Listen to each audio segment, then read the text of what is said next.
I did not understand the Heart Sutra the first time I chanted it, and I do not understand it now. However, my relationship with it continues to deepen. It arises through relationship rather than intellectual perception, I would say, at Hmm. least for me. So I value that tremendously. Something continues to deepen Wow. in interesting ways, starting with Yeah. that very first moment. So do you chant it every day? I do. I wonder if we should include that as part of this podcast. Maybe towards the end, you could just chant it I so would people would have a love chance to that. hear it. Let's talk about it a little more and then let's try to include that. That Yeah. sounds great. Because it is a sutra, as you mentioned, which is a discourse, an original discourse involving Shakyamuni Buddha. And so it is a central part of it. Um, and it is chanted in public. It's not esoteric in that point of view. It does have an enormous historical footprint in terms of how different cultures have related to it. I remember when His Holiness the Dalai Lama was in New York teaching at the Beacon Theater, and he would have all the monks on the stage with him and nuns, and then he would invite each day a different group to chant the Heart Sutra. The Oh, Koreans, the Japanese, the Indian, whatever, whoever was there, and the Americans. I So love each that. day was a different iteration of it.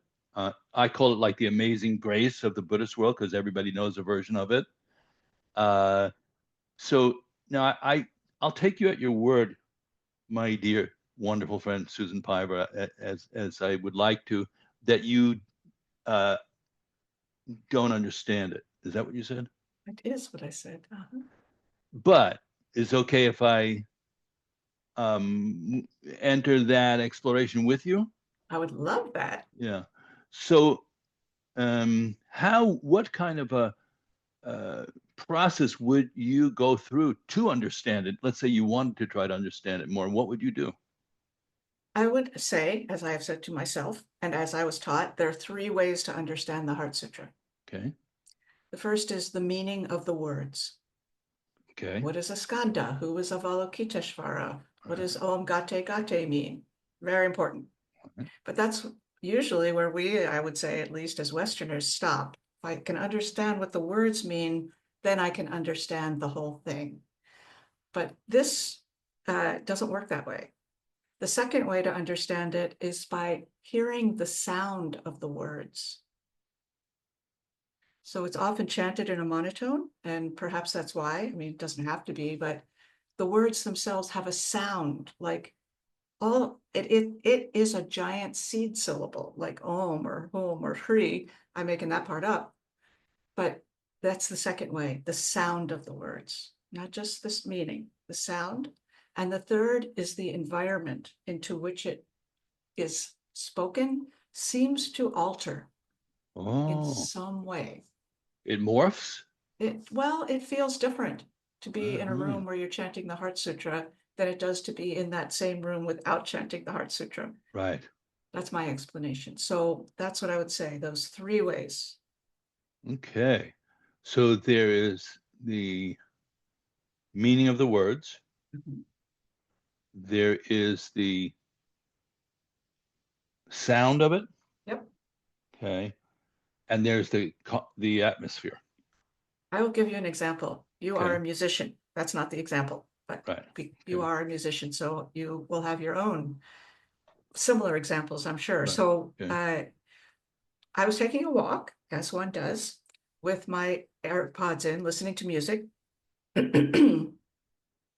And I have a playlist. It was just shuffling, and the first thing that came on as I'm walking on this path, and it's pretty, uh, was Chet Baker singing "My Funny Valentine." Mm. It's so spacious, so beautiful. His voice is so reedy. He plays a reed instrument. It was just, and I'm looking around at the world like, wow, I love the world. It's very beautiful. And then next in the shuffle came Jump Around from House of Pain, which is like a mid-90s hip hop song where it's just jump around. Mhm. And I'm like, whoa, it's a different world now. It's a different world. The world looks spikier and not bad or good, but different. So that's an example of the meaning, the sound, and the environment, I would say. Yeah. What do you think? I'm big on the inseparability of whatever iterations, whatever delineations happen. There's always, like, take for example the three kayas that we talk about in Buddhism, right? The body or nirmanakaya, the speech or sambhogakaya, and the mind, the dharmakaya. There's always a fourth one. And I always like to know the name of the fourth one. In this case, it's pretty esoteric, Svabhavakakaya. I'm very impressed that you can pronounce it. Well, Svabhavakakaya. barely, but uh, and so therefore, like, let's say you take the delineation of a man and a woman, for example, and then you have the inseparability of them, and maybe a couple kind of situation. And what's the totality of the situation? So when you emphasize meaning of the words, sound, and atmosphere, maybe those are inseparable. I totally believe they are. So therefore, what is that totality? Is there a way to access the totality of the experience without, mucking up any of the individual partners into the totality? Could you Svabhavakakaya it? Yes. Kaya it. Yeah. Yeah. So speech, sound, and atmosphere. Words, sound, and Yes. atmosphere. Yeah. So let's go into each one separately. Okay. And what about the words? Like, you've studied the words and the meaning of the words? Yeah. Oh, definitely I have. Because there's a lot of detail in there. A lot of detail. And I often I forget what, I'm like, wait, which one is the skanda and which one is the Mm-hmm. which one comes with the skanda and so on. But when I'm in Austin right now, as I mentioned to you, and I swim here every morning in a beautiful 3-acre spring-fed pool that is the greatest source of joy. It's called Barton Springs. Anyone's been here, they know about it. That's sort of explicable joy, though, right? Quite explicable. Okay. I chant the Heart Sutra while I'm swimming. You do? Well, in my head, yeah. Okay, I see. And I try to imprint it. Anyway, I know that's not your question. So But you have yeah, it memorized, right? yeah, Okay. yeah. The words are complicated. What, Okay. as mentioned earlier, what is a skanda? And Okay. then, no form, no feeling, no perception, no formation, no consciousness. Okay, that's one set of things. Right. No eye, no ear, no nose, no tongue, no body, no mind. Another set of things. No appearance, no sound, no smell, no taste, no touch. It's another set of things. They're all connected. And then you mentioned the Heart Attack Sutra. This is where I think monks had heart attacks, as the story goes, when this was being taught, not by the Buddha, Right. by Avalokiteshvara. Right. No dharmas, Uh, no path, oh. no suffering, Yes. no cause of suffering, no cessation of suffering, no Yeah. path. That's the Four Noble Truths. So in this teaching was, forget about those. I think that's where people had heart attacks. So that's where my understanding ends. I understand what the intention was, I believe, in saying those things. Right. But excuse me, the inexplicable part is what's left. Oh, okay. That's an interesting way to look at it. What's left? So how would you feel now about, I mean, we're just improvising, obviously, clearly, to anybody who's watching, you must be able to detect that. But how would you feel about reciting it so everybody who's not familiar with it gets some flavor of it? And would you use the bell or just chant? I think I'll just chant it. Okay. But I have it memorized, but it's You want on to the look at it? spot. I do want to look at it because I don't want to mess Yeah. it up. And I know where it is. So I've got my little iPad right here. But I can get started anyway. And I'm going to say it. Yeah. Okay. If that's okay. All right, everybody. So just to frame this out, you're hearing Susan Piver reading the Heart Sutra, which is a very famous Buddhist teaching and kind of enigmatic, as she's been indicating. And it's meant to be read, and if you can, memorize it and then contemplate the different elements of it in the way she's talking about it. So we'd like to share this with those of you who are familiar with it, but also with those of you who are not. Don't worry if you don't understand every word. It's quite a complex compendium of Buddhist teachings, but it has its own resonance. And as Susan said, just the sound of it has a certain potency as well. So Agreed.